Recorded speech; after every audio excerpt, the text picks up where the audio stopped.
Hi guys, I'm here today with a really cool nonfiction book that I wanted to share with you. So this part of our Flipgrid will be for any nonfiction book that you'd like to share. Some of them can be a little bit more detailed, so you might just want to read a page or two. But if you've got a shorter one, feel free to read the whole book for us. I found a really cool connection between what we're learning in science that I wanted to share with you. And I planned on sharing this book. I bought it over the summer and planned on sharing it with you when we got to talk about atoms and matter in the classroom, but unfortunately we're clearly not in the classroom anymore, so I wanted to share it with you here. So let's go ahead and get started. I'm going to read just a page today, and then I'll try and add some more pages that are about atoms and matter a little later.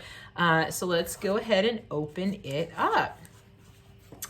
By the way, if I did not say it, the book is called Professor Astrocat's Atomic Adventure, and it's by a real astrophysicist, so he knows what he's talking about, and I think he does a good job of making it really clear for us. Even though he's a very smart astrophysicist gentleman, he probably could have made it very complicated.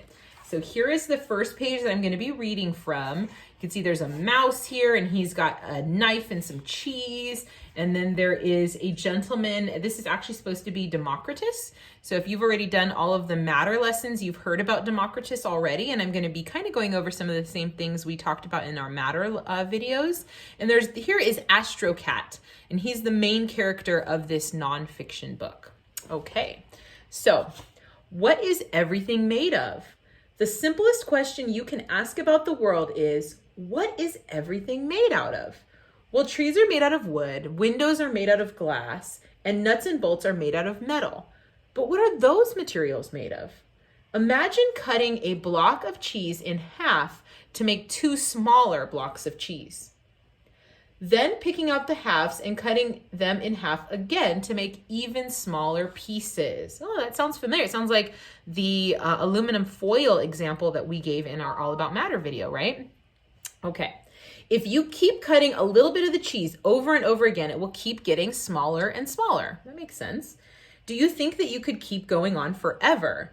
Or would you get to a tiny bit of cheese that you could no longer cut into two pieces? So here you've got that little mouse, and he's cutting in half and then in fourths and eighths and sixteenths until he reaches a tiny piece that he can no longer cut anymore. The man behind the cheese. There's Democritus. The cheese experiment comes from an ancient Greek philosopher called Democritus, who lived over 2,400 years ago. He didn't have the tools to keep cutting the cheese smaller and smaller, so he did the experiment in his head. And from this, he guessed that he would get down to a single unit that he called atomos.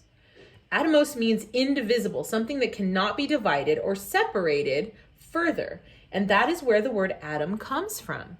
Atoms are amongst the smallest things that make up the world. It just goes to show that you can work out rather a lot just by thinking about things hard enough.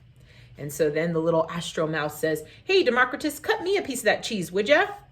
And Astrocat's just there kind of hanging on. Okay, now we're moving on to the second page. And if you can see it, there's a big cat's face up here. There's a big version of the Astrocat. There's an Astrocat with a basketball. And a bunch of other stuff on there. All right. How small is an atom? We would need to use a super powerful microscope to see an atom because they're so incredibly tiny. If you were to sharpen a pencil so that it's really sharp, how many atoms do you think there would be at the very tip of that pencil? I want you guys to think about that for a minute. When you sharpen a pencil, you know how sharp they get. They get really sharp, right? So if you sharpen a pencil, how many atoms do you think would fit on the very tip of that pencil? Do you think it would be 3 atoms or 4 atoms? Nope. There would be over 10 trillion atoms right on the very tip of that pencil. And that's crazy small. And that gives you an idea of how tiny those atoms are, because the tip of that pencil is very tiny as well. And here's a picture that they made of an example of what it would look like. Of course, atoms are too small for us to see, but there's an example of what it would look like if we could see atoms there at the end of our pencil. Okay, moving on to this image where we see the slam dunk from Astrocat. To help put this into perspective, so in order for us to understand what he's talking about, if all the atoms on the pencil were the same type of atom and each was the size of a basketball, how big would the pencil be? Well, the pencil would reach all the way from the Earth to the moon, and it would be too gigantic for you or your parents to write with. So look at how huge that pencil is, right? Humongous pencil, teeny tiny atoms here. That's if the atoms were the size of a basketball, right? All right, and so the end of the page is down here at the bottom, and it says, we're ready to activate Professor Astro. 3, 2, 1, go! And then you have like all of these different sort of animals that are kind of like ground control for Astrocat, and he's blasting his laser, and it says, to investigate further, I've built a scale invariant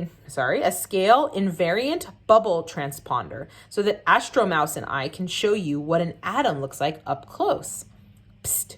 He means he's built a shrinking ray. So here we see Astrocat shrinking down, down, down smaller, and Astromouse, who's already pretty small, shrinking down, down, down smaller.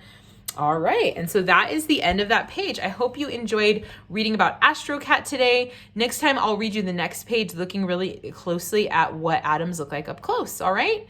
Okay, guys, I hope you enjoyed this video. Go ahead and share your favorite nonfiction book reading right here in this grid for our Flipgrid.